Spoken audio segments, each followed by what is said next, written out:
நம்ம குறித்து ஒரு விமர்சனம் வைக்கும்பொழுது அதுக்கு நம்ம பதில் சொல்கிறோம்.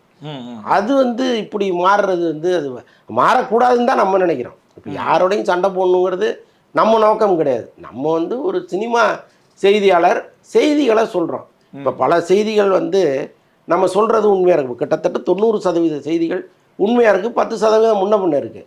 அப்போ என்ன பண்ணுவாங்க சம்மந்தப்பட்டவங்க, சார் இது மாதிரி நீங்கள் சொன்ன தகவல் கொஞ்சம் பிழையாக இருக்குது சார், இதுதான் நடந்தது அப்படின்னு சொல்லும் பொழுது இம்மிடியேட்டாக நம்ம அதை சொல்லிடுறோம். நம்ம இப்போ இந்த காதில் வாங்கிட்டு இந்த காதில் நம்ம சொன்னது தான் சரி அப்படின்னு நம்ம என்றைக்குமே போனதில்லை. ஐயோ அவங்க தரப்புலேருந்து ஒரு விளக்கம் கொடுக்குறாங்களா, அப்போ கட்டாயம் நம்ம சொல்லிவிடுவோம்னு நம்ம அதை சொல்கிறோம். அதுதான் ஒரு பத்திரிகையாளனுக்கு சரியான விஷயம்.